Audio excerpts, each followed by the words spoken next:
अनंतकोटी ब्रह्मांड नायक श्री स्वामी समर्थ महाराज की जय। नमस्कार। श्री स्वामी शक्ती या चॅनलवर आपले सर्वांचे स्वागत आहे।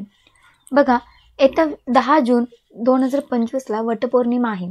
वटपौर्णिमा म्हटलं तर आपल्या सगळ्या महिलांचा आवडतीचा सण, कारण ह्या दिवशी आपल्याला नटायला मिळतं, छान साडी नेसायला मिळते, मेकअप करायला मिळतो आणि वडाच्या झाडाची पूजा करायची असते। आजच्या व्हिडिओमध्ये वटसावित्री पौर्णिमा ही नेमकी कधी आहे, शुभ मुहूर्त काय आहे, कुठल्या रंगाची साडी आपण नेसायची आहे, कोणत्या रंगाची नाही नेसायची, आणि बांगड्या घालत असताना कुठल्या रंगाच्या बांगड्या घालायच्या, आणि एक बांगडी महत्त्वाची आहे ती कुठली, तेच आज आपण आजच्या व्हिडिओमध्ये बघणार आहोत। व्हिडिओ सगळा बघा, म्हणजे तुम्हाला तुमच्या सगळ्या प्रश्नांची उत्तर मिळतील। सर्वप्रथम 10 जून 2025ला सकाळी 11:36 पौर्णिमा सुरू होणार आहे। ती पौर्णिमा दुसऱ्या दिवशी म्हणजे 11 तारखेला दुपारी 1:14 संपणार आहे। आता उदय तिथीनुसार जरी दुसऱ्या दिवशी म्हणजे 11 जूनला वटपौर्णिमा जरी असली तरी सुद्धा आपल्याला वटपौर्णिमेची पूजा ही आपल्याला 10 तारखेलाच करायची आहे। सकाळी 11:36 पौर्णिमा लागणार आहे। मग काय आपल्याला पूजा ही 11:36 नंतर करायची आहे। आता काय होतं, आपण सांसारिक माणूस इतके अडकून गेलेलो असतो की बऱ्याच बायकांचं होतं ना की निवांत घरातले काम करायचं आणि मग जाऊन पूजा करून देवाची पूजा किंवा वडाची पूजा आपण करायला जातो। आता मुहूर्त असा असल्यामुळे 11:36 पौर्णिमा लागणार आहे। मग त्यानंतरच तुम्हाला पूजा करायची आहे। मग आता तुम्ही म्हणाल की दुसऱ्या दिवशी पूजा करू शकतो का 1:14 आत? तर भले सूर्याने पाहिलेली आहे, पण वटसावित्रीची पूजा आपल्याला आपल्या 10 तारखेलाच करायची आहे। ज्यांची काही अडचण असेल त्यांनी 11 तारखेला केली तरी हरकत नाही, पण शक्यतो ती 10 तारखेलाच आपल्याला करायची आहे। आता वटसावित्री पौर्णिमा म्हटलं तर काही ठिकाणी खूप चांगला नियम असतो की नवरा आपल्या बायकोला साडी घेतो। आता काय असतं ना, आता इतका ट्रेंड वाढलेला आहे की आपल्याला जो मूळ आहे ना तो विसरून जातो, आणि कोणी तर काहीतरी केलं म्हणून आपण ते लगेच करायला जातो। पण ते करायचं आहे की नाही करायचं हे आपल्यावर डिपेंड आहे। वटसावित्री पौर्णिमा म्हटलं तर छान छान कपडे घालणं, छान छान साड्या नेसणं, मेकअप करणं, रील शूट करणं, याच्यापेक्षा वटसावित्री पौर्णिमा आपल्याला काय शिकवून जाते हे सुद्धा महत्त्वाचं आहे। आणि बऱ्याच बायका तर वटपौर्णिमा करत सुद्धा नाहीत। आता हा प्रत्येकाचा वैयक्तिक प्रश्न आहे, पण आपण खूप भाग्यवान आहोत की तेवढा अधिकार आपल्याला आहे की आपण वटपौर्णिमा करू शकतो। आता वटपौर्णिमेला वडाच्या झाडाची पूजा करायची असते, आणि वडाचं मूळ जेवढं वाढत असतं तेवढं आपल्याला पण वाटतं की आपल्या नवऱ्याचं आयुष्य तेवढं वाढावं, कारण हाच तो दिवस आहे की सावित्रीने सत्यवानाचे प्राण परत आणले होते। आता आपण एवढे पवित्र आहोत का? तर आता हा प्रत्येकाचा वैयक्तिक भाग आहे की आपल्यामध्ये तेवढी शक्ती आहे का? पण जर आपल्याला तो एक भाग्य आहे की आपण वटपौर्णिमा करू शकतो तर करावी, आणि बऱ्याच महिला करत नाहीत। आता ज्याचा त्याचा वैयक्तिक प्रश्न आहे तो।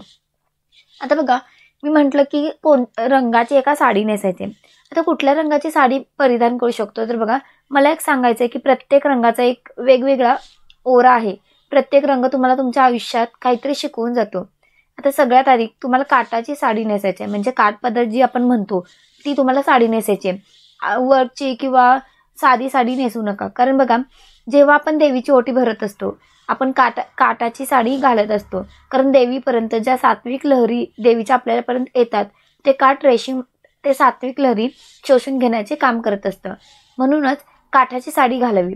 आता ज्यांच्याकडे काठपदर नाही आहे किंवा नवीन साडी घ्यावी का असं अजिबात नाही आहे, तुमच्याकडे जी साडी असेल ती तुम्ही घालू शकता।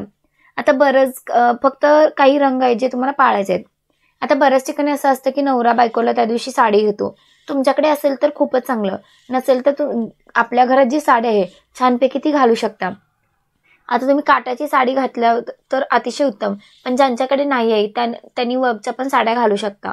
आता कुठल्या रंगाच्या साड्या घालायच्या आहेत, कुठल्या रंगाच्या घालायच्या नाहीत ते तुम्हाला सांगते। बघा, काळा रंग आपल्या हिंदू धर्मामध्ये पूजेसाठी निषिद्ध मानला गेला आहे। मग काळ्या रंगाचं ब्लाऊज पण घालायचं नाही आहे, आणि रंगाची साडी सुद्धा घालायची नाही। दुसरी गोष्ट, पूर्ण पांढरा रंग। बघा, भगवान शंकरांच्या उपासनेमध्ये आपण पांढऱ्या रंगाची साडी परिधान करत असतो, पण आपण जेव्हा वडाची पूजा करत असतो किंवा अगदी देवीची असो कुठल्या देवांची असो, संपूर्ण पांढऱ्या रंगाची साडी घालू नका, कारण ते आपल्याला या म्हणजे पूजेमध्ये चालत नाही। दुसरी गोष्ट म्हणजे, जर समजा एखाद्या साडीवर तुमच्या पांढऱ्या रंगाची फुलं असतील तर ती चालते, पण पूर्ण पांढऱ्या रंगाची साडी तुम्हाला नेसायची नाहीये। तर हे 2 रंग जे आहेत ते तुम्हाला पाळायचे आहेत। त्या रंगाच्या साड्या तुम्हाला घालायच्या नाहीयेत। बाकी तुम्ही कुठल्याही रंगाची साडी घालू शकता, पण शक्यतो बघा, आपल्या सौभाग्याचं प्रतीक म्हणून किंवा एक सौभाग्याचे रंग म्हणून लाल, पिवळा, हिरवा, निळा अशा तुम्ही रंगाच्या साड्या नेसू शकता. आता बांगड्या काय होतं ना, बऱ्याच वेळा ट्रेंड येतो प्लास्टिकच्या बांगड्या किंवा थ्रेडच्या बांगड्या. सगळ्यात महत्त्वाचं आहे ना, हिरव्या कलरच्या बांगड्या, पूर्ण हिरव्या. तुम्ही आज पण बघा, जेव्हा आपण कुठली साडी घातली पण त्यावर जर हिरव्या रंगाच्या बांगड्या घातला, जर तो पूर्ण सेट घातला, चुडा घातला, तर आपला हात किती छान दिसतो आणि किती आपण त्या लुकमध्ये किंवा त्या रूपात किती सुंदर दिसतो. सगळ्यांचं लक्ष आपल्याकडे असतं.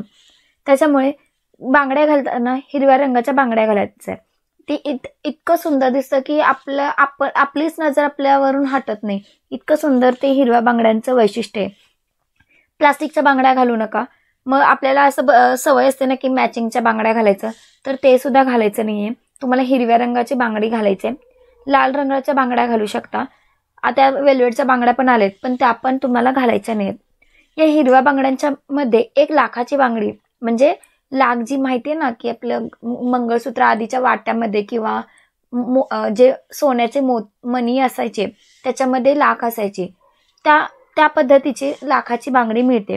त्या लाखाची बांगडी तुम्हाला माहिती असेल तर ती तुम्हाला लाखाची बांगडी आवर्जून घालायची. बाकी मग त्या हिरव्या बांगड्यांमध्ये तुम्ही मोत्याच्या पण बांगड्या घालू शकता. जर तुमच्याकडे सोन्याचं असेल तर तुम्ही सोन्याचं पण बांगड्या घालू शकता. आता बऱ्याच ठिकाणी असं असतं ना की उपवास हा पूजा झाल्यावर सोडायचा असतो. आता काही ठिकाणी पूजा असतं किंवा दुसऱ्या दिवशी सोडायचं असतं. प्रत्येकाकडे आपला वेगळा भाग असतो. यावर्षी पौर्णिमा ही 11:36 सुरू होणार आहे. मग तुम्हाला पूजा पण 11:36 करायची. म्हणजेच काय, घरातलं काम वगैरे आवरेल, तुम्हाला सगळं आवरायचं आहे, नंतर तुम्ही पूजेला गेलात तरी हरकत नाही.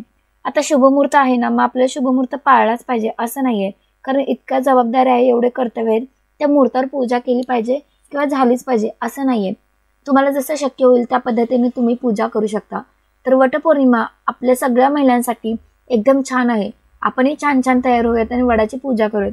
आणि त्या वडाला आपण तेवढीच प्रार्थना करूया की तुझं जेवढं मूळ आहे, तुझी जेवढी वाढ आहे, तेवढंच उदंड आयुष्य माझ्या पतीला मिळू दे. आणि मी महिलांनाही सांगेल की तुम्ही जर कधी व्रत नसेल केलं तर यावर्षी तरी नक्की करा. जर तुमचं स्किप झाले असेल तर तुम्ही यावर्षी सुद्धा करू शकता. तर झालेली सेवा मी महाराजांच्या चरणी रुजू करते आणि आजचा व्हिडिओ मी इथंच थांबवते. जर व्हिडिओ आवडला असेल तर व्हिडिओला लाईक करा. चॅनलवर नवीन असाल तर चॅनलला सबस्क्राईब करा. तोपर्यंत श्री स्वामी समर्थ.